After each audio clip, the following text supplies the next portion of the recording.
se denomina viga placa. Pero antes de comenzar, quiero hacerles una consulta. Quiero saber si, con lo visto ya en la clase anterior, pueden llegar a dimensionar una sección como esta. Fíjense, corresponde, la sección está a la derecha y corresponde a una viga de un tramo con una sola carga, o sea, tiene flexión con momentos positivos en la parte inferior y compresión en la parte superior. Estaríamos capacitados ya con las clases anteriores para dimensionar una sección como la que está viendo.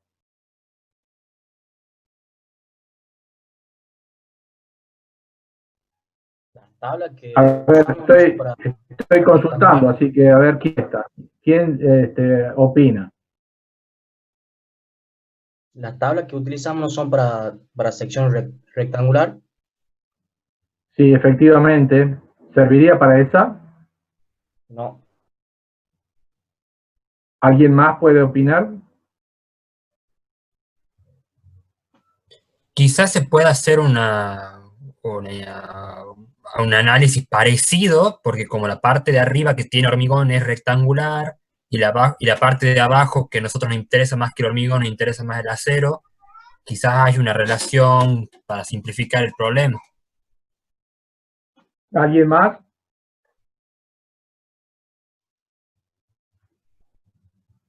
Bueno, en lo que vieron efectivamente, hacían mención a lo que pasaba con el hormigón arriba del eje neutro. La forma que tenía era rectangular. Entonces, vale totalmente para este caso también si es que el eje neutro permite que la zona comprimida nos caiga el eje neutro en el lugar donde la zona comprimida siga siendo rectangular. Lo que nos interesa, más que lo que nos interesa, el método que han visto, toda la teoría que han visto en las clases anteriores, hablaba de lo que pasaba arriba del eje neutro. Abajo del eje neutro el hormigón se encuentra traccionado y no consideramos que resista esfuerzo el hormigón a la tracción, despreciamos su resistencia a la tracción, por lo tanto no lo tenemos en cuenta la forma que tiene. Nos interesa solo lo que pasa arriba del eje neutro y por lo tanto a esa sección también se la puede dimensionar. Planteamos los planos de deformaciones, igual que lo han hecho para la sección rectangular, deformación del hormigón específica del hormigón del 3 por 1000, una deformación específica del acero, planteamos una posición del eje neutro, llamamos C a la altura de la zona comprimida, planteamos un bloque rectangular de tensiones de altura A y como es rectangular, entonces la resultante de compresión está en la mitad de la altura A, o sea, está A sobre 2 del borde. Tenemos el brazo de palanca, entonces vale exactamente lo mismo que se ha visto en las clases de teoría anteriores para resolver esta sección. Digo esto para comenzar recién con viga placa. Si nos fijamos en los edificios, en las construcciones, no existen vigas rectangulares solas, sino que están unidas y forman parte monolítica junto con losas y columnas. Y acá podemos ver una viga que tiene losa de ambos lados. Y acá podemos ver la misma situación. Y esta que está acá al borde, o esta que está mejor se ve mejor acá, tiene losa de un lado, del otro lado no tiene losa. Entonces, la situación que se ve en la práctica no son de vigas rectangulares aisladas, solas, sino unidas a losa. Y eso es lo que nos lleva entonces a definir las vigas placa. La viga placa es una viga que puede tener una forma de T, como esta que estamos viendo acá, una T aislada, o como lo que acabamos de ver en el edificio, que son nervios o vigas unidas a losas. ¿eh? Y esto es óptimo, porque sabemos que el hormigón trabaja muy bien en la compresión. Y acá vemos que la zona comprimida es más ancha. Más ancha. Entonces, esta situación que se nos presenta en el día a día es la situación óptima. Su forma de T es óptima porque en la zona comprimida presenta un ancho B abundante, mientras que la zona traccionada tiene un nervio de ancho B menor, que lo llamamos a partir de ahora BW. Conecta la armadura con la zona comprimida. ¿Han podido bajar los apuntes? Bueno, entonces es bueno que ahí sobre el apunte puedan ir anotando y haciendo sus pequeños comentarios. Al ancho de la viga de sección rectangular la llamamos con la letra B. Ahora fíjense en que B vamos a llamar el ancho de la zona comprimida. ¿Ah? Entonces coincide con lo que se había visto anteriormente. Al ancho del nervio lo vamos a llamar BW. La altura de la viga igual que antes H. Y la altura de la losa o ala de la viga vamos a llamar losa cuando tiene continuidad, y cuando una es helada le vamos a llamar ala, la llamamos HF, el espesor ese de esa losa.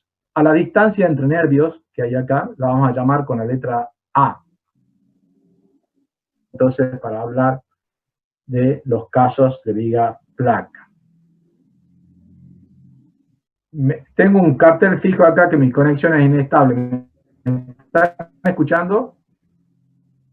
Sí, Sí, se escucha, por ahí se escucha. queda en silencio, pero sí se escucha.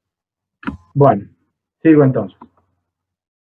¿Cuál es el estado tensional en esta viga placa? Lo que están viendo acá es un dibujo donde se lo ve separado a la losa de la viga para poner en evidencia algunas cosas, pero en realidad es un elemento monolítico el que estamos estudiando. O sea, están unidos. Carga, lo que le genera una deformación y un estado tensional a la viga. Y la losa, como está unida a la viga, se deforma y tiene tensiones junto con la viga.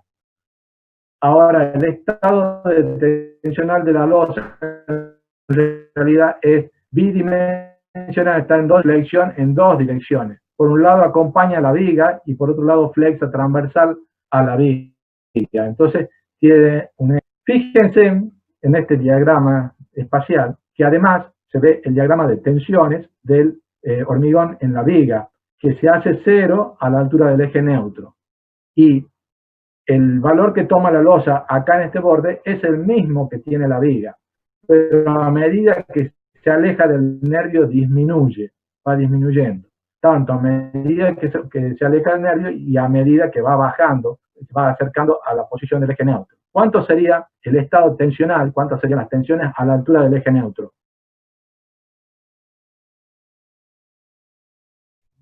Nulas. 0, correcto. A la altura del eje neutro, las deformaciones son nulas y por lo tanto las tensiones también son nulas. Bueno, entonces esta es una representación 3D. Ahora, este estado tensional que se encuentra graficado en el borde superior, ¿eh? Lo vamos a representar de la siguiente manera cuando dibujemos en 2D. Esta curva que estamos viendo acá es la curva de la variación de tensiones en el borde superior y perpendicular a la sección que está dibujando. Entonces, eso es bien de ese diagrama, entonces, rayado, limitado por una curva, ¿eh?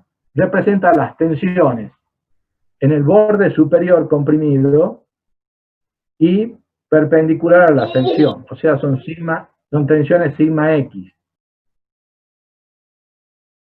Hemos dicho que la distancia entre nervios la íbamos a llamar A. Entonces, diferenciamos a la izquierda y derecha, llamamos A1 a la izquierda, A2 a la derecha. Y hasta el eje medio, entonces tenemos una distancia A1 sobre 2, y de la derecha tenemos A2 sobre 2. ¿Qué es lo que vamos a hacer para poder trabajar? Vamos a trabajar con ese diagrama que tiene una forma parabólica, sino que vamos a buscar un diagrama simplificado de forma rectangular, que es suponiendo entonces que hay una distribución uniforme de tensiones sobre la viga placa. Eso está representado por la línea de trazo que está acá. Esta línea de trazo envuelve una superficie que es equivalente a lo que está debajo de la curva. Javier, me está levantando la mano, sí, decime. Hola, Javier. ingeniero, buenos días. Disculpe, le hago una consulta. Sí. No sé si a los chicos les parece bien también, pero se puede ahorrar un poco de datos si apaga la cámara. Capaz que si no hay necesidad de verlo a usted, podemos seguir la diapositiva, porque yo estoy escuchando muy entrecortado el audio. La cámara, apagando mi cámara, no me van a ver a mí. Guillermo, no tendrás ¿Vos crees que? Bueno, avísame. perdóname, ¿no tenés otra, algún buscador con el que estás trabajando en otra página de internet? No, los únicos programas que están abiertos son el PowerPoint y el Zoom. En la otra asignatura yo ya hice una encuesta para ver cómo es el estado general y todos me han comentado que tenían pequeños problemas y mayor o menor interferencia, así que no es caso único, por eso les consultaba a ver si pasaba lo mismo en Hormigón. Puede ser el horario también de la transmisión. Vamos a probar esto que me dicen, sugieren de apagar la cámara. Para eso tengo que... Bueno, ya no tengo imagen. Si es que no hay diferencia, me avisan para que vuelva a tener imagen, porque es bueno hacer algunos gestos que se puedan visualizar. Entonces, estábamos comentando que la situación real es una distribución de tensiones variables sobre el borde superior, pero nosotros lo vamos a simplificar al problema tomando un rectángulo de un ancho colaborante, llamamos así, porque es la zona de la losa, hace referencia a la zona de la losa que colabora en la absorción de los esfuerzos que tiene el nervio. Entonces va a estar colaborando. Esa zona tiene un ancho que lo vamos a llamar B, ancho colaborante. Corresponde a la tensión máxima. Y vamos a suponer que en ese caso entonces las tensiones son uniformes, ahora dentro de este ancho. En un estado plano de tensiones y analizando la repartición de las tensiones normales longitudinales sigma X, en el ancho del ala, en un corte perpendicular a las vigas y en una zona de momentos máximos, se observa ese esquema que estamos viendo ahí. ¿De qué depende ese ancho B? ¿Y cómo lo podemos llegar a calcular, a tener en cuenta? Bueno, primero depende de los factores que están visualizando acá, del tipo de carga. Si la carga que tiene la losa, el entrepiso o viga, la vemos así, es una carga uniforme, puntual, directa o indirecta. Si la carga es puntual, el ancho colaborante es menor que si fuese uniforme. Depende de las condiciones de apoyo. Depende si se trata de una viga que tiene apoyo simple, que es continua o que tiene voladizos. Depende de la forma de la sección, porque puede ser simétrica y tener ala de los dos lados, losa de los dos lados, o tener losa de un solo lado, como mostrábamos recién en la foto de un edificio. Las condiciones, depende de las condiciones de borde de la placa también, de la losa. Recién hablábamos de las condiciones de borde de la viga, pero también de las condiciones de borde de la placa. De la luz de la viga, a la cual vamos a llamar L, y a la distancia entre nervios, a la cual llamamos A. Todos estos factores modifican el valor del ancho colaborante, pero los reglamentos recurren a ciertas metodologías que permiten tenerlo en cuenta y pudiendo llegar a incluir todos o solo a algunos. El reglamento que usamos nosotros, el reglamento CIRSOC 201 del año 2005, se basa en la norma ACI, hace referencia a estos parámetros para poder entonces calcular el valor de ese ancho colaborante. El caso A, fíjense, dice viga T simétrica, quiere decir que tiene losa de ambos lados o ala de ambos lados. El caso B, viga T con losa de un solo lado, que sería este. Sería una viga de borde, una losa de borde. Y en el caso C vamos a considerar la posibilidad de vigas T aisladas. No unida a la losa, sino que es un elemento aislado, el cual podría ser propio de una viga que se utiliza para ensayos estructurales o algún pórtico de acceso a algún lugar donde solo tengo la viga y no hay losa que se apoye en ella. Bueno, para el primer caso, el caso A de viga T simétrica, tenemos que usar el menor de los valores que se presentan acá. Una posibilidad para el ancho es la longitud de la viga L sobre 4. La longitud no está representada porque es transversal a la figura que estamos viendo. La otra posibilidad es BW. Si se acuerdan y ustedes van a ir completando el esquema que tienen, BW es el ancho del nervio. Completen ahí. HF es el espesor de la losa. Entonces, la ecuación dice BW más 2 por 8 por HF. Ese 2 por 8 se podría reemplazar por 16. Pero lo que se pretende es hacer referencia que son 8 HF de este lado, de la izquierda, y otro 8 HF de la derecha. O sea, se está teniendo en cuenta de la losa, por parte de la losa, 8 HF para cada lado.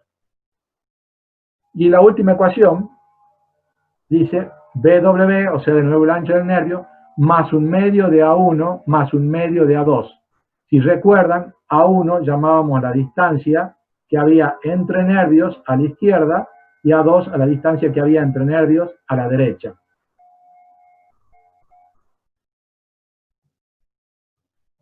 Vamos al segundo caso, en el caso de que tenga losa de un solo lado.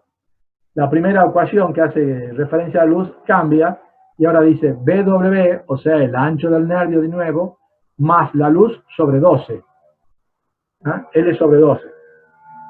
La segunda dice BW más 6 HF. O sea, que como hay losa de un solo lado, ya toma solo la porción de la losa, pero no toma igual que antes 8 HF, sino un valor un poco menor, 6 HF. Y en la tercera, toma el ancho del nervio, BW, más un medio de A. Acá no diferencia A1 y A2, porque directamente tenemos una distancia A. Voy a cerrar una puerta.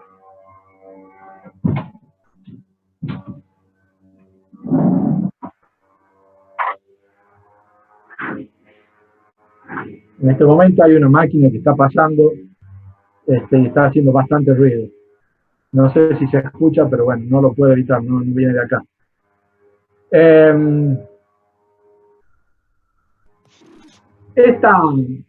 La tercera ecuación de cada una de estas dos expresiones, fíjense, que llega a tomar un medio de A1 y un medio de A2. Eso es, voy a repaginar para mostrar acá, en esta imagen, esto es A1, esta distancia. Entonces lo máximo que permite es tomar un medio de A1 para este lado y un medio de A2 para este lado. Si fuese mayor que un medio, entonces la zona colaborante de esta viga que está rayada podría llegar a superponer con la zona colaborante de la otra viga que está a la izquierda. Entonces, para evitar esa superposición, es que el reglamento limita esa colaboración solo hasta la zona media de dicha viga. Volvamos a la que estábamos viendo.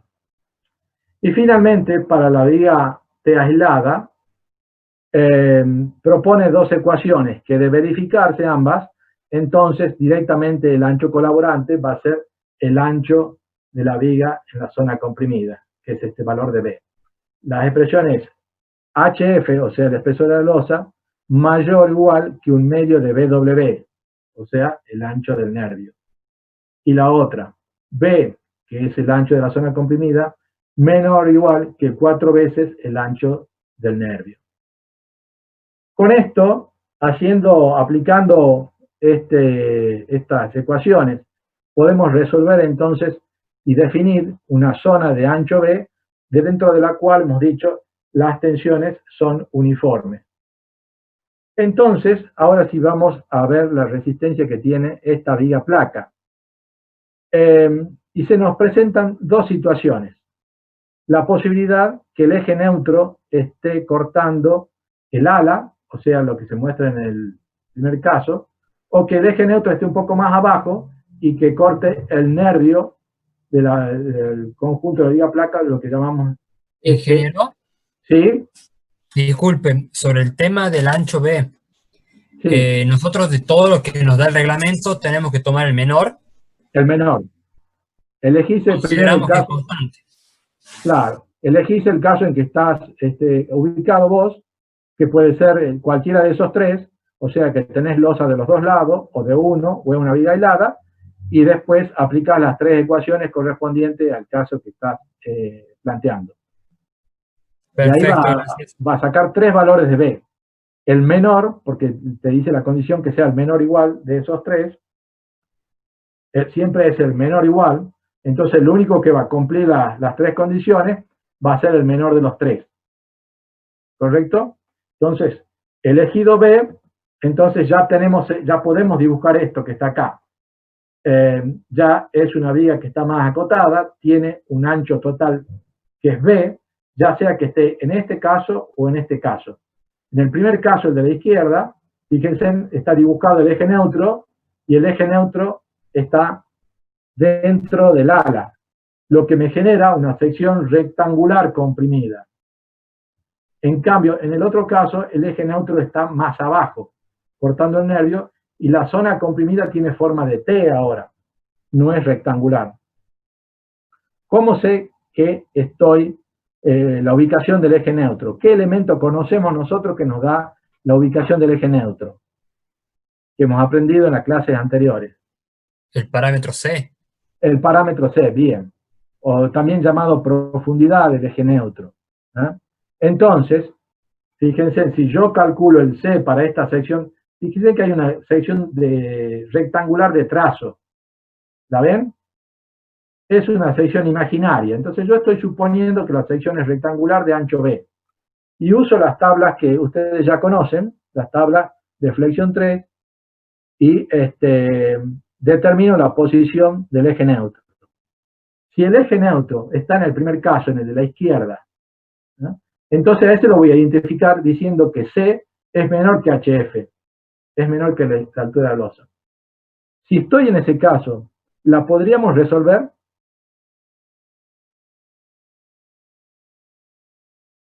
Pregunto, estoy preguntando al conjunto.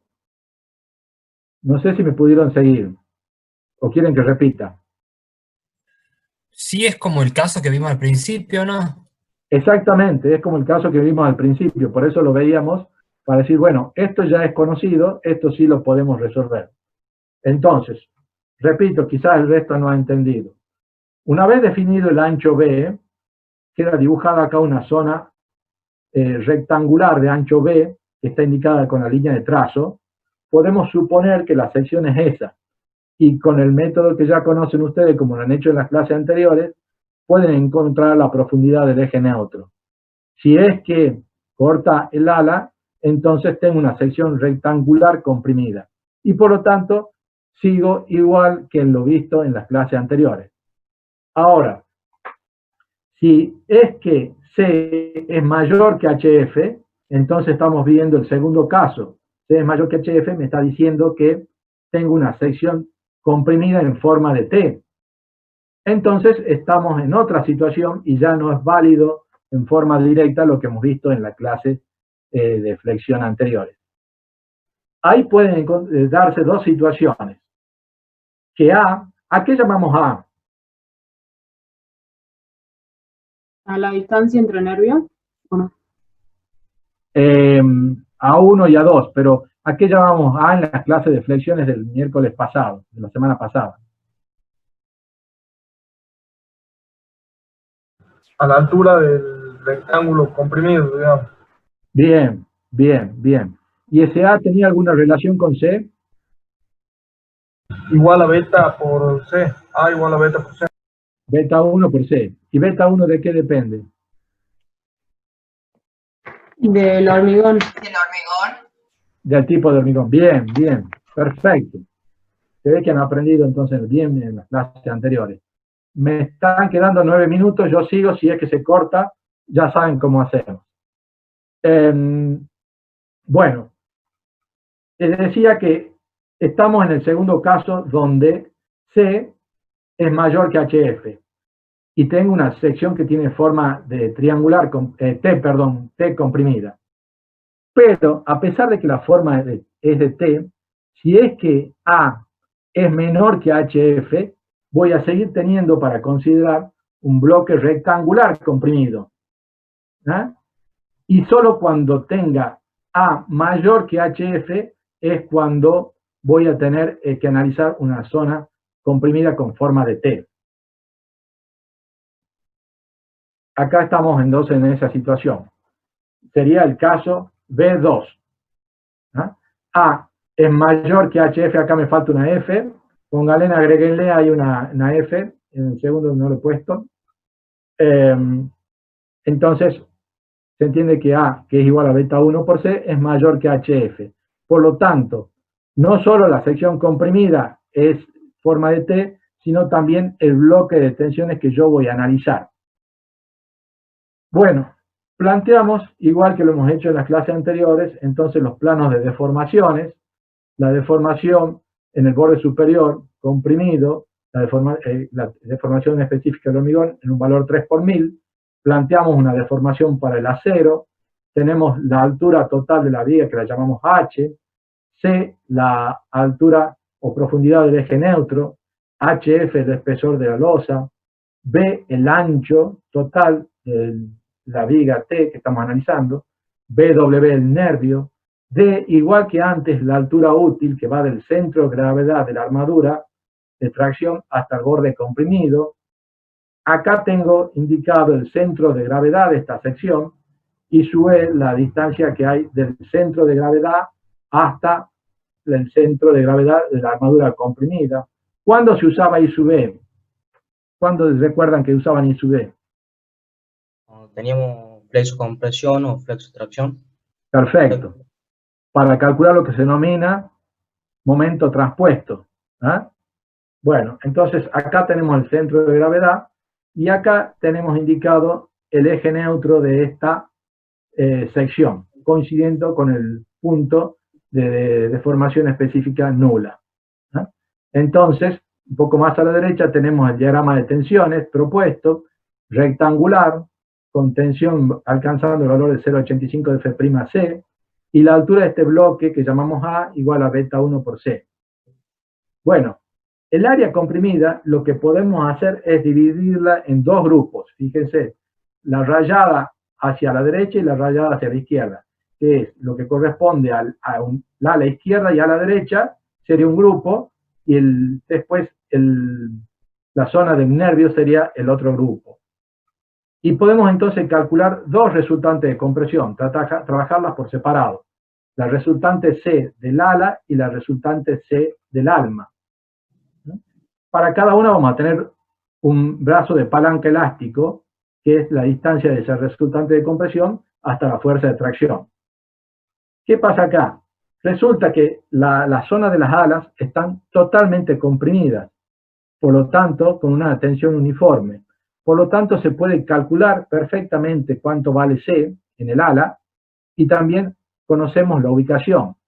Fíjense, como es rectangular, al integrar esta tensión en esta área, entonces vamos a tener que multiplicar la tensión por el área de las alas, esta más esta. Y el punto de aplicación es el centro de gravedad del área comprimida. ¿Ah? Entonces conozco la ubicación del C. Y el brazo de palanca queda como D, la altura útil, menos HF sobre 2, que es el espesor o la altura de esas alas.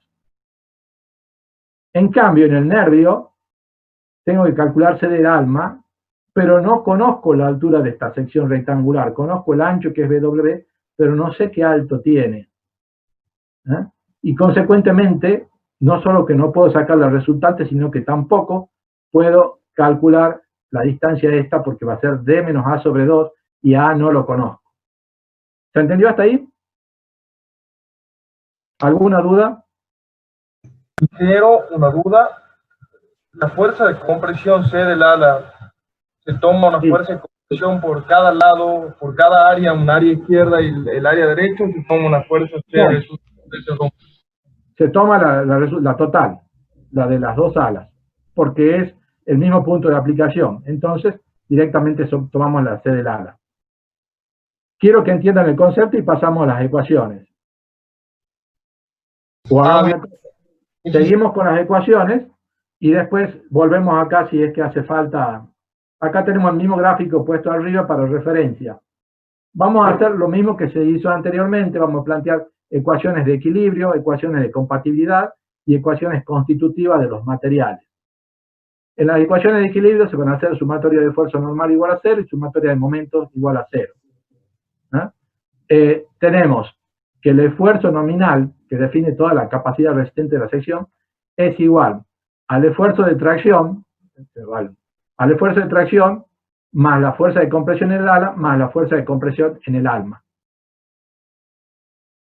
Por supuesto, podemos entrar con los signos correspondientes y será T menos C del ala menos C del alma. No importa, acá se pone algebraicamente y el signo aparecerá después.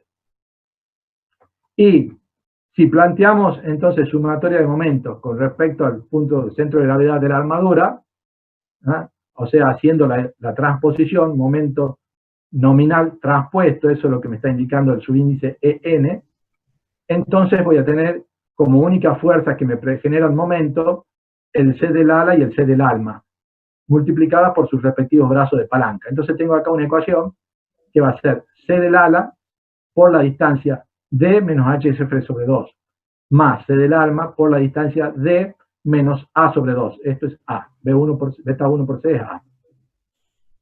Con respecto a las ecuaciones de compatibilidad, exactamente igual que antes, entonces la deformación específica en el hormigón va a ser igual al giro que tenía esa sección, que es phi, por C, que es la altura del bloque comprimido.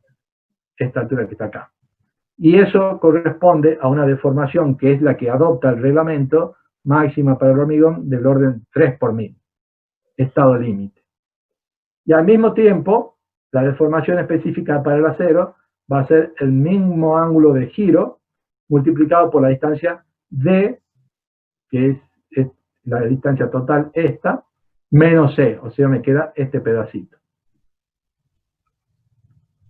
En cuanto a las ecuaciones constitutivas, la hemos conocido al comienzo cuando definíamos los materiales y proponíamos ecuaciones simplificadas. Entonces, para el acero, la tensión va a ser igual al modo de elasticidad del acero por la deformación específica, cuando la deformación específica es menor que la deformación específica de fluencia. Y la tensión del acero va a ser igual a la tensión de fluencia cuando la deformación específica del acero es mayor o igual que la deformación de fluencia. Finalmente, el esfuerzo de tracción va a ser igual al área de la armadura por la tensión del acero. Y para el hormigón tenemos entonces las ecuaciones correspondientes a la fuerza de compresión en el ala y en el alma, que va a ser siempre la tensión multiplicada por el área en que está actuando.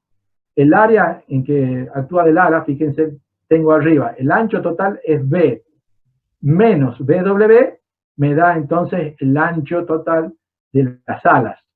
Y multiplicada por HF, entonces me da el área comprimida de alas.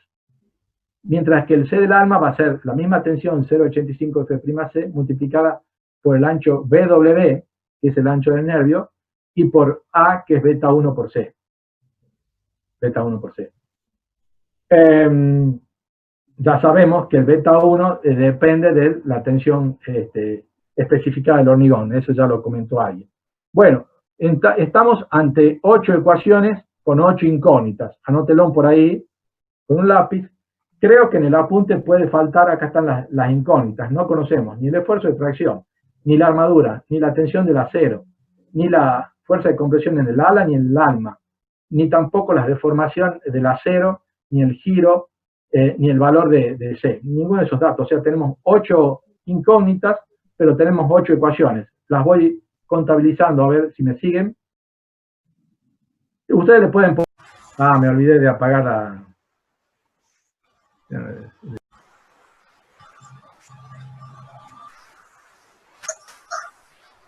Bueno, estábamos acá, se habían planteado las ecuaciones y estábamos diciendo que tenemos 8 ecuaciones con 8 incógnitas, así que es un problema de fácil resolución. Y yo les pedía que ahora sean ustedes los que van a numerar ahí en los apuntes. La primera ecuación, pónganle el número 1 a la sumatoria de esfuerzos normales. O sea, acá un numerito 1. Esa es la primera ecuación. La segunda ecuación a la sumatoria de esfuerzos normales, de momentos, perdón. Ecuación número 2. La tercera ecuación es la que me da las deformaciones específicas en el hormigón. La cuarta ecuación es la que me da la deformación específica del acero. La quinta va a ser alguna de estas dos, porque no sé cuánto va a ser la deformación, y según eso vamos a considerar una de estas dos. Entonces, agarren un círculo, esas son la quinta ecuación que vamos a considerar. La sexta ecuación, el esfuerzo de tracción T, y estas dos últimas son la 7 y la 8. La 7 y la 8. Ahora, si me fijo, pregunto yo, el C del ala, la fuerza de compresión en el ala, ¿la puedo calcular teniendo los datos geométricos y el tipo de hormigón?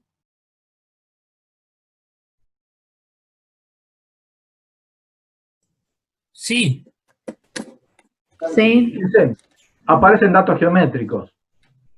El ancho colaborante, que ya lo hemos calculado, el BW, que es el ancho del nervio, HF, que es el espesor de la losa, y si conozco el tipo de hormigón, entonces la fuerza de compresión en la ala es calculable. ¿Ah? Se lo puede resolver rápidamente. El C del alma, ¿la puedo calcular? No. ¿Por qué? ¿Qué es lo que no conozco? C. C. C es una incógnita. Bueno, lo que voy a hacer, lo que les propongo, es que las ecuaciones 7 y 8 las reemplacemos en la 2, en la ecuación de momento. 7 y 8 las reemplazamos en la ecuación de momento, en la 2. Que ahí aparecen C del ala y C del alma. Es una ecuación que la igualamos con el momento que está, el momento nominal transpuesto, que ya lo hemos calculado supuestamente, y tengo una ecuación con ¿cuántas incógnitas? Una sola. Una con C, nada más. Con C. Si es una sola ecuación con una incógnita, quiere decir que de la ecuación esta 2 puedo despejar C.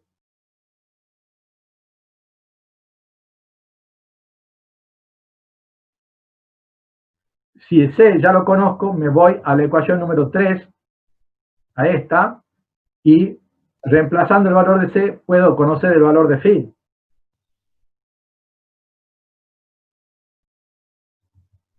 ¿Qué es phi, perdón?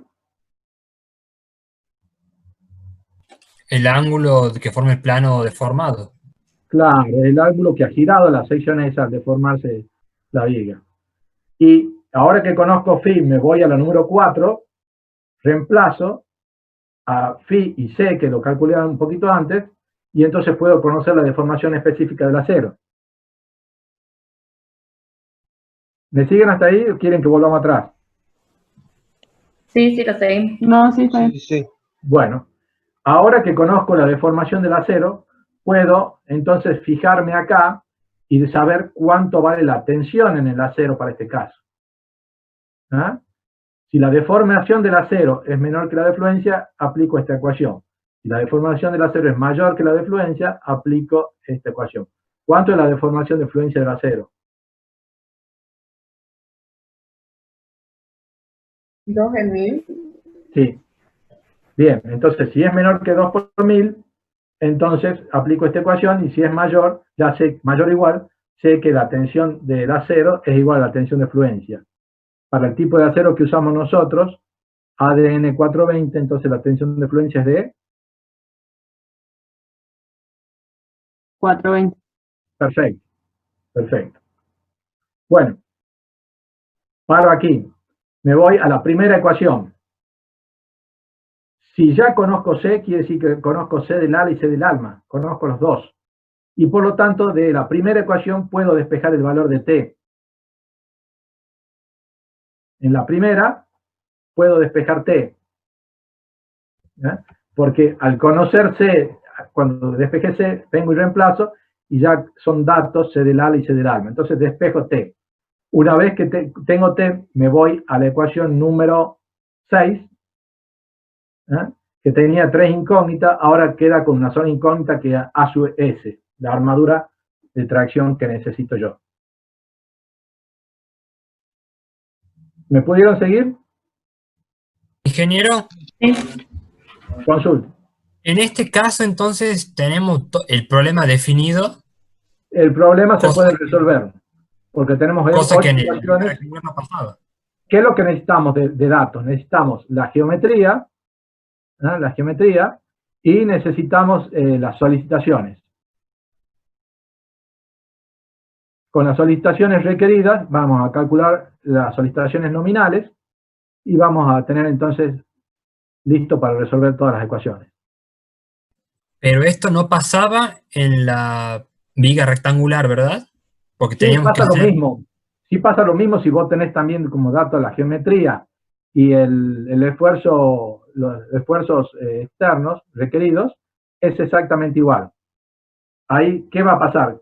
La ecuación 7, que es la que da la fuerza de compresión del ala, es 0, no existe, y eliminás ese término también de esta ecuación y de esta. Pero te quedás con 7 ecuaciones y 7 incógnitas. Así que es resoluble. Guillermo, Sí. disculpa, solamente para aclarar, lo que ocurre es que estamos cambiando las incógnitas. Cuando lo planteamos para las secciones rectangulares, recuerden ustedes que la incógnita nuestra en realidad era cuál era el momento nominal que era capaz de absorber la sección. Y nosotros conocíamos todos los datos geométricos y también conocíamos la armadura de la sección. Es el caso típico, y eso yo les dije, es el caso típico de la verificación. O sea, yo tengo toda la sección definida, pero quiero saber cuál es la capacidad portante a flexión de esa sección completamente definida. Si ustedes se fijan cómo está planteado ahora el problema para esta viga, la incógnita no es el momento requerido. La incógnita aquí es cuánto necesito de armadura para que esa armadura me lleve a una sección cuya capacidad portante sea igual al momento transpuesto más el efecto del esfuerzo normal que está actuando en esta flexión compuesta. ¿Se entiende? Conceptualmente, y el planteo del problema es completamente análogo. Lo único que hemos hecho ha sido cambiar las incógnitas. En un caso, hemos encarado el problema para determinar cuál es la capacidad portante de la sección, mientras que en este otro caso, la incógnita no es el momento, requerido nominal, sino que la incógnita es cuál es la sección de acero. Por eso el problema termina cuando llegamos a determinar en la ecuación, creo que está numerada como 6, cuánto vale la sección del acero. No sé si se entendió. Sí, ingeniero, y mi pregunta surgía porque en el caso de viga rectangular nosotros hacíamos un proceso iterativo que acá no hace falta. Por eso es que no... Sí entiendo perfectamente cómo se resuelve este problema. Perdóname un segundo, Sergio, ¿me permitís? Estas son las ecuaciones y pueden plantear distintas incógnitas y distintos datos. Lo que le está diciendo el ingeniero Cesano es que cuando él se los planteó, los datos y las incógnitas eran distintas a las que le estoy planteando yo. O sea, a este también podemos hacer al revés, conociendo la armadura, llegar a buscar cuáles son las capacidades portantes, o sea, los momentos nominales de la sección. El sistema de ecuaciones es el mismo, lo que quiero descubrir son dos cosas distintas. Lo que le decía él es que él lo planteaba para cuando ya existe la sección y se quiere saber cuánto es la capacidad portante. Puede ser una consulta que le hacen a ustedes, mira, hay un edificio allá que tiene tales datos, ya están toda la geometría, se conoce la armadura y quiero saber si puedo ponerle tal carga. Entonces buscamos conocer la capacidad portante límite. Y este dato es cuando yo estoy por dimensionar algo que se va a hacer a futuro. Entonces conozco la geometría, conozco las solicitaciones y quiero conocer qué armadura le tengo que poner. Son dos formas de encarar el mismo problema. ¿Se entiende? Sí, ingeniero. Sí, sí. Bueno, no quiero interrumpirlo mucho tiempo a Guillermo, pero lo que vos preguntabas, Santiago, vos decías, bueno, en el caso anterior habíamos llegado a un sistema de ecuaciones lineales de 5 ecuaciones con 5 incógnitas. Simplemente porque hemos tomado una flexión simple y no una flexión compuesta, como en este caso. Pero yo les remarqué que el hecho de resolverlo a ese sistema de ecuaciones en forma iterativa tenía un carácter exclusivamente, digamos así, didáctico. Si se nos hubiera ocurrido, lo hubiéramos resuelto, qué sé yo, con cualquiera de estos sistemas que ustedes ven en matemática para resolver un sistema de 5 ecuaciones con 5 incógnitas. Pero el hecho de resolverlo en forma iterativa no era porque tuviéramos algún impedimento matemático. Yo les dije que era simplemente para hacerlo de una manera didáctica y para que vean cómo intervenía cada uno de los parámetros que habíamos comentado en esa resolución. Pero simplemente eso, no es por otro motivo que no lo podamos resolver matemáticamente de una manera más elegante. Incluso yo les hice referencia a ese tema. Pero bueno, no sigamos. En todo caso, si hay alguna duda, Santiago después lo consulta por aparte, así lo dejamos a Guillermo que pueda seguir. Gracias. Perfecto, ingeniero, gracias, pero sí se entiende bien. Bueno, entonces, en el caso anterior, las vigas las resolvían de dos formas, o con ecuaciones o con el uso de una tabla de flexión número 3. Usábamos la de flexión número 3 porque en esa se tenían los hormigones tipo H20, 25 y 30. Me gustaría que la tengan a mano a la tabla de flexión. Búsquenla, busquen la tabla. Yo la tengo acá, la pueden ver en la diapositiva, pero van a poder leer mejor seguramente en sus tablas. Y ahora seguramente han hecho uso de la sección rectangular, pero lo que tenían dibujado ustedes en el extremo superior derecho de esa tabla era una sección T, ¿no? Que justamente tiene un mayor sombreado en el nervio y menor sombreado en las alas. Y se dibuja un eje neutro que está cortando el nervio o alma de esa viga. Entonces, lo que vamos a hacer ahora es ver cómo se resuelve en forma práctica el mismo problema con el uso de esa tabla. Debajo del dibujo que acabamos de ver hay un cuadrito, ¿eh? En la parte inferior derecha. En ese cuadrito vamos a encontrar unas ecuaciones. La primera ecuación, la tengo escrita mejor, después ya la muestro, son 3 ecuaciones que ahora las paso a que las veamos. A ver. No, perdón. La tengo que tener que ver de ahí nada más. Tengo una simplificación que ya la vamos a ver. Entonces, la primera ecuación dice que el momento nominal que absorbe esta sección es igual a la suma del momento nominal que absorbe el nervio más el momento nominal que absorbe las alas. ¿Qué es lo que está diciendo la ecuación esta? Al momento que es capaz de soportar la sección esta, lo vamos a dividir en dos momentos, la suma de dos momentos. Uno es el momento que absorbe el ala y otro el que absorbe el alma. Entonces, resulta que la segunda ecuación que aparece ahí es la del momento que absorben las alas. Es la fuerza C multiplicada por el brazo de palanca. Fíjense, la fuerza C era 0,85 de F'C por el área de las alas comprimidas. Entonces, BW, P menos BW por HF. Y eso multiplicado por el brazo de palanca. O sea, que si me fijo en esta ecuación, perfectamente puedo calcular el momento que van a absorber las alas.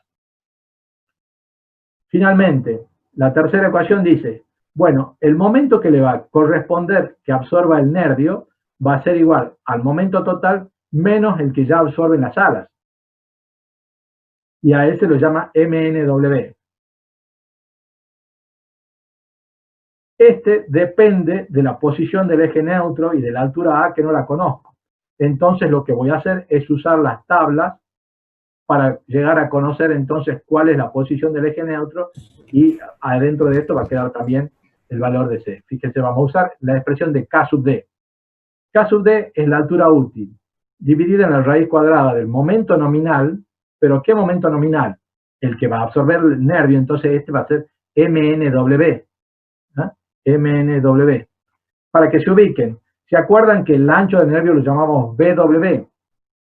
Entonces, cuando hagamos referencia a MW, estamos refiriéndonos al momento que absorben el alma. Y al alto de la losa lo llamamos HF. Entonces, MNF hace referencia al momento que absorbe las alas. ¿Está claro ese concepto para su índice? Sí. Sí. Bueno, entonces, el que nos quedaba a conocer era la posición del eje neutro y esto lo podemos llegar a conocer por acá. Calculamos K sub D, ahí ustedes escribanla en el apunte, en la formulita, pongan K sub D igual a D sobre raíz de MNW. No en el apunte, pónganlo, para no cambiar la tabla. MNW dividido en un B. ¿Cuál B? A ver si no me perdí yo. ¿En qué B tengo que dividir? BW. En BW. Sí, en BW porque estamos haciendo referencia al momento que va a absorber el nervio. Entonces dividimos en BW. Con ese caso de voy a usar la tabla con el hormigón que tenga yo como dato. El H20, 25 o 30. Entonces voy a entrar con K sub D y de ahí voy a sacar el valor de K sub S para la armadura. Pero además, antes de eso, es bueno sacar el valor que me va a permitir conocer la posición del eje neutro. ¿Cuál sería el valor que me va a permitir conocer la posición del eje neutro? K sub C. K sub C. K sub C. Si a K sub C lo multiplico por D, la altura útil, me va a dar C. C, que es la posición del eje neutro. Eso vayan apuntando ustedes si quieren para que se acuerden ahí en el resumen. Entonces, con K sub D voy a sacar K sub C y voy a hacer C igual a K sub C por D. Ya conozco C.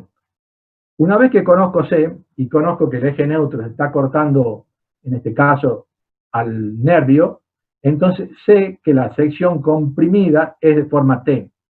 Pero puede ser que la altura A sea menor que HF, y entonces tengo una sección rectangular comprimida. Entonces tengo que calcular A. Y A hemos dicho que era igual a beta 1 por C. Entonces, haciendo beta 1 por C, conozco A y lo comparo con HF. Ya vamos a ver dos ejemplos a donde vamos a poder hacer todo el camino todo este recorrido. Pero ¿quedó alguna duda entonces? ¿O hago una repetición breve? Ingeniero, Sí. cuando el A me da menor a HF, tengo que volver a trabajar como, o sea, hacer como un cálculo de nuevo para compararlo. No.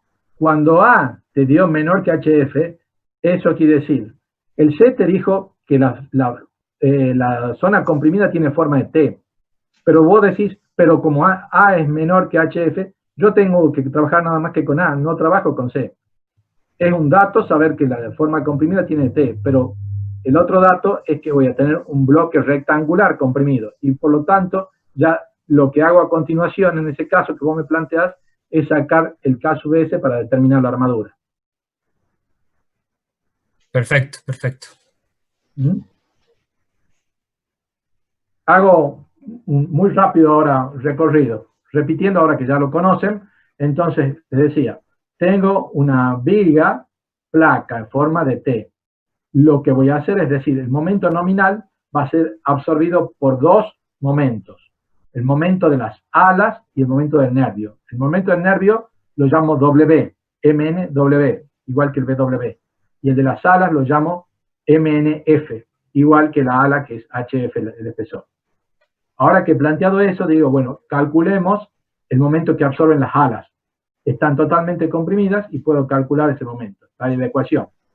Y después que conozco eso, por diferencia, despejo el momento que le corresponde al nervio, que es MNW, que va a ser el momento nominal menos el momento nominal que le toca a las alas, MNF. Luego voy y calculo K sub D. K sub D igual a D sobre la raíz de MNW dividido en BW. Y con ese entro a la tabla y saco el K sub C. A partir de ahí conozco C y después puedo conocer, acá está en ecuaciones, ¿no? Entonces esto es lo que estamos haciendo. Calculo el momento nominal de las alas como la fuerza de compresión en el ala por el brazo de palanca, reemplazo, despejo el momento nominal MNW, que es el que va a absorber el nervio, y voy y calculo K sub D con MNW sobre BW. Conozco K sub C de la tabla, saco el C, profundidad del eje neutro, saco el K sub E que me permite calcular la armadura y vengo y calculo la armadura como tercer paso. Ahora fíjense en esta ecuación. Ustedes ya han trabajado en la sección rectangular con una sección que estaba flexo comprimida. Entonces, para calcular la armadura teníamos dos ecuaciones. Esta más esta, donde el n entra con su signo. Ahora aparece otro término más, que es el segundo término, que está acá. ¿Qué representan el primer término y el segundo término de esta ecuación? Si lo que voy a obtener es armadura, quiere decir que lo que me representan son secciones de armadura. Esta es una sección de armadura, esta es una sección de armadura, y esta es una sección de armadura a descontar, por lo que yo he traspuesto el esfuerzo normal. La primera, háganle en un circulito, indiquen ahí ustedes, es la sección de armadura necesaria para absorber el momento que hemos dicho que va a absorber el nervio, o sea, el MNW. Esa es la sección de armadura necesaria para absorber el momento, combatir el momento que está solicitando el nervio. Mientras que el segundo término es la sección de armadura necesaria para absorber el momento MNF.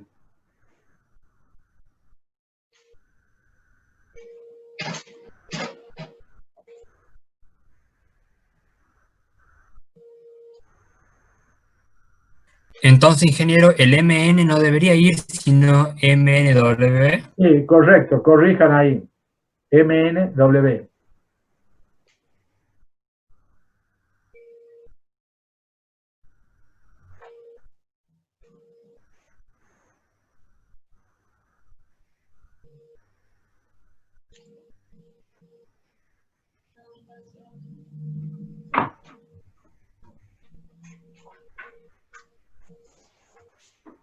Bueno, ya hemos recorrido conceptualmente las dos metodologías para resolver la viga placa, que son una simplificación de lo que ya conocían de sección rectangular. Veamos ahora dos ejemplos que quizás puedan aclarar las dudas que hay en estos conceptos. Entonces, vamos al primer ejemplo. El primer ejemplo es una sección de viga T, donde tengo la geometría, y tengo como dato también el momento requerido y el esfuerzo normal requerido, un esfuerzo de compresión.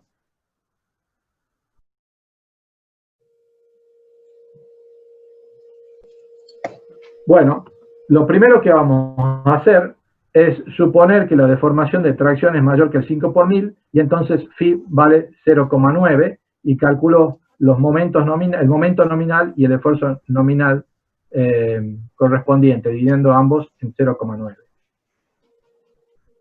A continuación, entonces, tengo que calcular D, el brazo de palanca elástico, que es la distancia, la altura útil, que es la distancia que va del centro de gravedad de la armadura hasta el borde comprimido.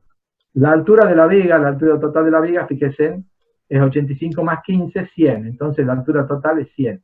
Menos la distancia que hay del centro de gravedad hasta el borde, ¿no? Que en este caso va a ser 6 centímetros. Este valor va a depender del valor del recubrimiento y la cantidad de armadura que necesite, porque representa la distancia al centro de gravedad de la armadura. Entonces, para este caso tomamos 6, en otro caso tomarán 4, 5, ya verán, correspondiendo a las circunstancias que estén planteando. El I sub B, la distancia que hay del eje baricéntrico a la armadura, es igual a D sobre 2, menos 6 centímetros, o sea, 0,44. Se estima ahí que está en el centro de gravedad. ¿Qué diferencia hay entre eje baricéntrico y eje neutro? ¿Hay alguna diferencia o es lo mismo?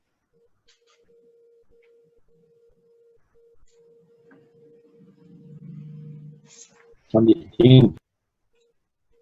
Me aparece de nuevo el cartel de que baricéntrico. me quedan 10 minutos, perdón. Así que apenas se corte, trataríamos de entrar de nuevo a la misma reunión. ¿Me dice alguien que son distintos? Sí, el eje baricéntrico es el centro de gravedad de la figura, y el Sí. eje neutro es el eje donde las tensiones son ¿De qué depende la posición del eje baricéntrico? De la geometría. de De la geometría. geometría de la sección. ¿Y de qué depende? ¿Y de qué depende la posición? ¿De qué, perdón, alguien dice de las cargas? No, me confundí, pensaba que estaba preguntando de Bien. Correcto. Entonces, el eje baricéntrico depende de la geometría, corresponde al centro de gravedad, mientras que el eje neutro depende de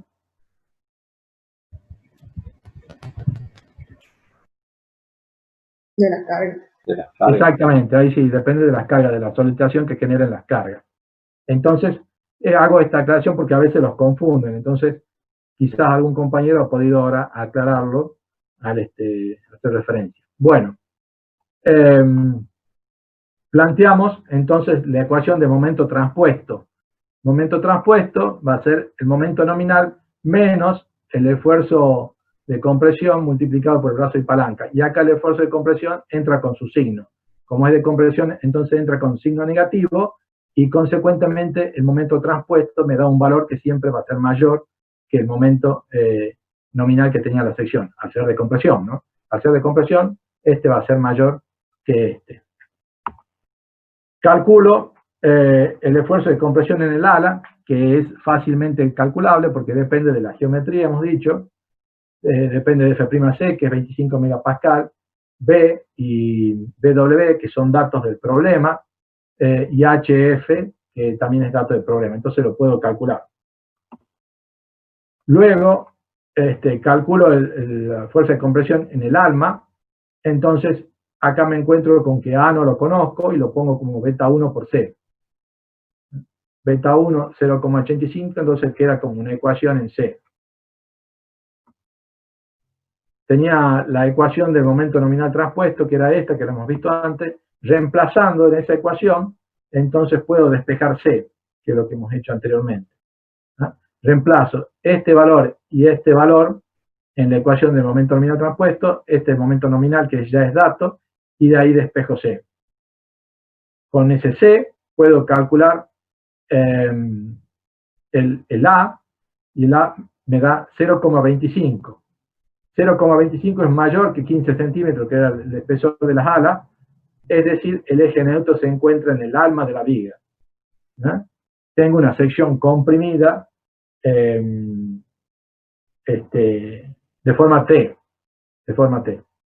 Puedo calcular la curvatura entonces, porque phi es igual a 0,003, o sea, el 3 por 1000, dividido en C.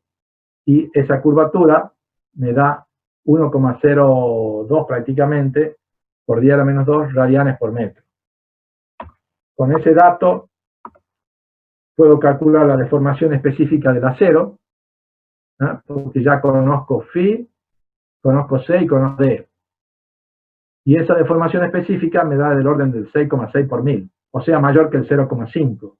Como es mayor que el 0,5, decimos que está en una zona predominantemente traccionada. ¿Se acuerdan de eso? El valor del coeficiente de reducción de resistencia dependía de la deformación específica de tracción. Bueno, voy a la primera ecuación y ya puedo despejar el valor de T, porque conozco la fuerza de compresión y conozco ya la fuerza de compresión en el alma y en el ala. Entonces despejo T y T me da casi 3 meganewton. Puedo calcular la deformación, como conozco la deformación específica del acero, puedo conocer entonces cuánto es la tensión a que está trabajando el acero, y en este caso sería de 420 megapascal. Finalmente, la armadura traccionada resulta entonces A igual a la fuerza de tracción dividido en la tensión del acero, ¿no? Corregida por este coeficiente de corrección. Esto me da una tensión, una sección de armadura igual a 71,14 centímetros cuadrados, lo cual lo puedo resolver con 15 phi del 25. ¿Dudas hasta ahí? Hemos usado las mismas ecuaciones que recién y hemos hecho los mismos reemplazos siguiendo el mismo orden. Y ya quedó resuelto. Ahora lo vamos a hacer al mismo con el método simplificado o práctico, que es el uso de las tablas. De nuevo tengo la tabla y lo que tengo que hacer entonces es calcular el momento nominal que va a absorber las alas, el MNF. ¿Ah? El segundo que está acá, están viendo la tabla, el primero era la ecuación de definición del problema, el segundo, MNF, es el que tengo que calcular yo. Bueno, entonces, el MNF es igual a la fuerza de compresión en el ala por el brazo de palanca que tiene esa fuerza. O sea, 0,85 F'C por el área. ¿Qué área? B menos BW es el ancho total por HF, que es la altura. Entonces tengo el área comprimida de las alas. Y el brazo de palanca, que es D menos HF sobre 2. ¿Por qué HF sobre 2? Porque está aplicada en el centro del ala. Está aplicando en el centro de gravedad de esa área, que es un área rectangular de altura HF. Entonces, puedo calcular MNF y después despejo MNW, lo que le falta, lo que le corresponde absorber al nervio, que es el momento nominal transpuesto menos lo que ya absorben, o sea, este es el total del momento y este es el que ya absorben las alas. Entonces, lo que le queda por absorber al nervio es 1,299. Finalmente, con ese valor, entonces, voy a la expresión de K sub D, tengo D que era 0,94, MNW es 1,299, el ancho del nervio BW es 30 centímetros, entonces calculo K sub D. Con K sub D saco K sub C me da 0,31. O sea que C, hacer K sub C por D igual a, me da 29 centímetros. Lo que, como es mayor, los 29 centímetros lo comparo con el HF es mayor, tengo una sección triangular, comprimida. No he puesto ahí el valor de A, pero el valor de A también es 0,85 del 0,29. 9 por punto 85 es 0,25, 25 centímetros, anoten por ahí, es la altura A. Por lo tanto, corresponde a este análisis. Ahora, la armadura va a ser, como hemos dicho, la sumatoria de estos tres términos. Primero, la armadura que le corresponde al nervio. Entonces, K sub E por el momento del nervio, MN, W, acá también me falta la W. He copiado la ecuación y estaba incompleta. MN, W sobre D. Más la sección de armadura que le corresponde por el momento que absorben las alas. O sea, el MNF dividido en ¿qué es esto que está entre paréntesis? D menos HF sobre 2. ¿No era el brazo de palanca? Correcto. ¿Y qué será? ¿Qué es lo que me da dividir el momento en el brazo de palanca? Fuerza del ala, el C de la ala. O sea, que el cociente ese que tengo acá es la fuerza de compresión en el ala. ¿Y qué me da la fuerza de una fuerza dividida en la tensión del acero? El área. El área de armadura, o sea, un esfuerzo de tracción equivalente. Esto sería un esfuerzo, este cociente sería el esfuerzo de tracción equivalente que compensa a la fuerza de compresión en el ala. Dividida en esa tensión, me da la armadura que le corresponde entonces por las alas. Finalmente tengo la parte que le corresponde al esfuerzo de compresión, ¿eh?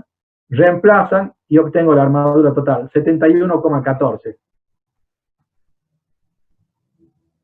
¿Cuánto era la armadura que necesitábamos por el método de las ecuaciones?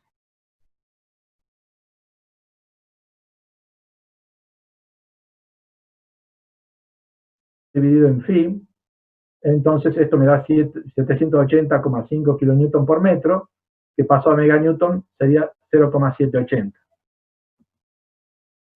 Ahora, en el tramo, se tracciona abajo y se comprime arriba.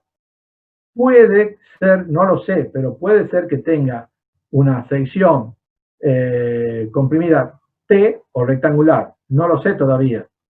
¿Qué es lo que tengo que hacer? Primero definir el ancho colaborante, ¿se acuerdan? Ancho colaborante. Entonces, vamos a determinar el ancho colaborante. Si buscan la expresión que tenían antes, esta corresponde al caso que tengo alas de los dos lados.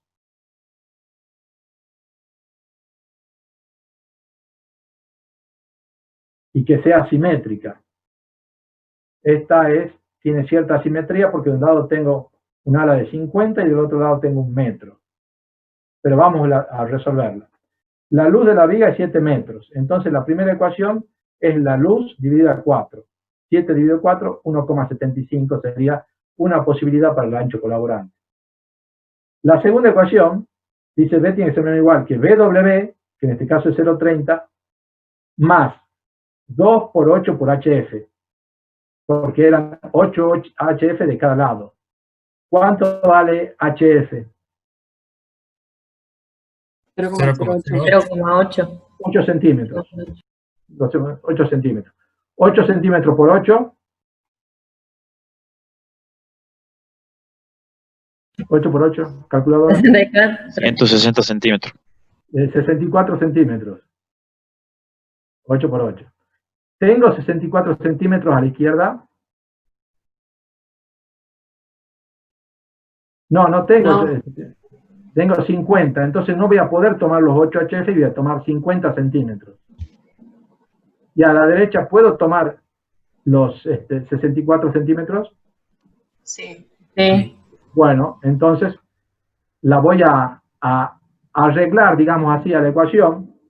La ecuación me decía tomar de cada lado 8 HF. Bueno, acá no puedo 8 HF, tomo nada más que 50. Y del otro lado sí tomo los 8 HF, que es 64. Y ese valor me da 1,44. La tercera ecuación dice, va el ancho de nervio, que es 0,30, más A1 sobre 2. A1 es la distancia que hay entre nervios hacia la izquierda. Acá no hay otro nervio hacia la izquierda. Entonces, puedo tomar directamente toda la distancia esta del voladizo, que es 50 centímetros. Entonces tomo 0,50. Mientras que la distancia hacia la derecha entre nervios, ¿cuánto es? La distancia entre nervios a la derecha. 2 metros. 2 metros, exactamente. Entonces, A2 sobre 2 es 1 metro. Reemplazo y tengo entonces 1,80 metros. Como tengo que adoptar la menor de esas, que alguien me preguntaba en la primera hora de clase cuál adoptaba, tengo que adoptar la menor, es 1,44 metros. Entonces, fíjense, ahora dibujamos la misma sección, pero marcamos acá 1,44.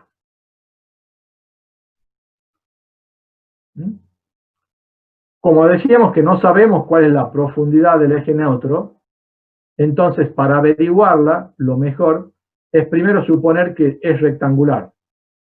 Si es rectangular, entonces calculemos K sub D, haciendo el D, que es 40 centímetros,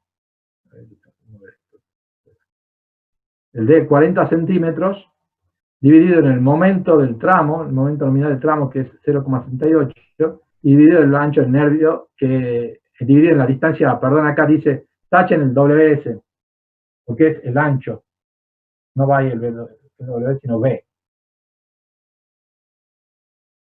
Ese B es 1,44.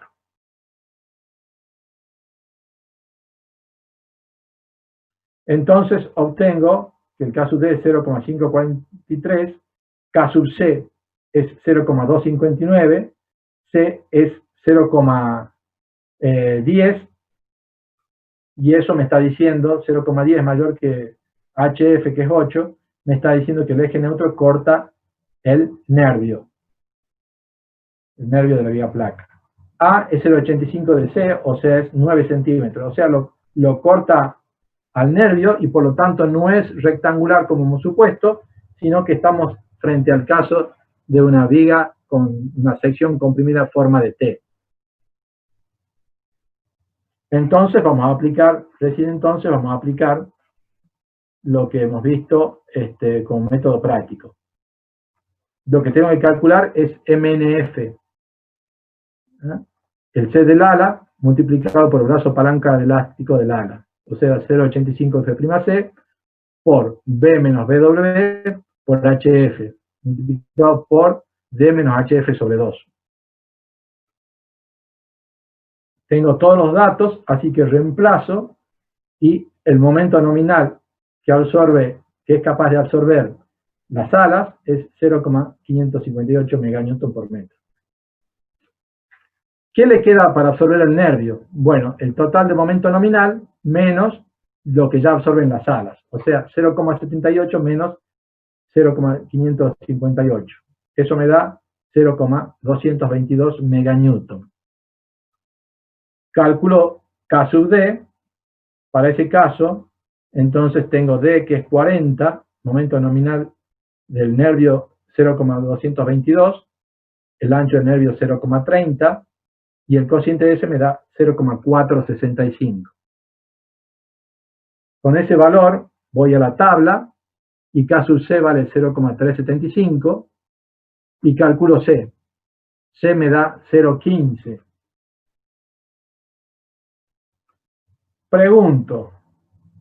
Les pregunto acá. Estoy analizando la misma sección y ahora me da C igual a 15 centímetros. Y si me fijo un poquito más arriba, C me dio 10 centímetros. ¿Qué pasó? Está mal hecha la consideración de tomar la parte que el eje neutro está por arriba del alma, digamos. ¿Están de acuerdo? Sí, creo que sí. ¿Quién es el que contestó, perdón? Javier. Javier. ¿Están de acuerdo con Javier? Sí. Bueno, Sí. es correcto, Javier. Yo acá, fíjate, puse suponiendo, lo subrayé, porque no lo sabía, sino que lo suponía. No sé si en el apunte lo tienen subrayado. Entonces me gustaría que si no lo tienen, subrayen ahora suponiendo, para que se acuerden que no lo sé, estoy suponiendo que es rectangular. Para el caso de ser rectangular, me da que C tiene 10 centímetros, 10 y 4 milímetros. O sea que tendría que existir acá un área que también estaría comprimida, más grande, de altura 10,4 centímetros, y que no existe. Entonces, por eso es que para este caso obtengo 10 centímetros. Pero después, cuando me doy cuenta y hago la corrección y lo trato como una sección T comprimida, entonces ahora C cambia y me da 15 centímetros. Se va más abajo. ¿Se entendió? Bueno. Entonces, ingeniero, podremos siempre saltearnos el primer paso y hacer el análisis con la viga suponiendo un ala. No, el primer paso es fundamental, porque muchas veces se presenta el problema de que es viga placa, y vos lo querés resolver como si fuese rectangular directamente, o al revés. Digo al revés, o sea, tratarla como viga placa y saltearnos el paso de posiblemente sea una viga rectangular. También va a estar mal, porque cuando vos la tratás como viga placa, lo que haces, primero que nada, fíjate, calculás MNF, y en esta expresión de MNF, estás considerando que las alas están totalmente comprimidas. Y si estás con el eje neutro cortando las alas, no es cierto que están totalmente comprimidas. Ah, perfecto, claro. ¿Entendió? Sí, sí, ingeniero, gracias. Entonces, lo primero es clarificar en qué caso estoy. Y la forma práctica de hacerlo es suponerla rectangular. Pero no la puedo tratar ni como rectangular, ni como T comprimida, hasta que no sepa que es así. ¿Ah? Lo que le explicaba recién es que si yo la supongo de entrada y que ha pasado a veces en exámenes o en evaluativos, que la suponen directamente como una viga placa y pasan a aplicar este proceso, este procedimiento, entonces están suponiendo ahí que está totalmente comprimida. Y si el eje neutro corta el ala, entonces las alas no están totalmente comprimidas, sino que están parcialmente comprimidas. Bueno, este sería el esquema de este problema. Esta es la mitad de la sección, este es el ancho colaborante que hemos definido, 1,44.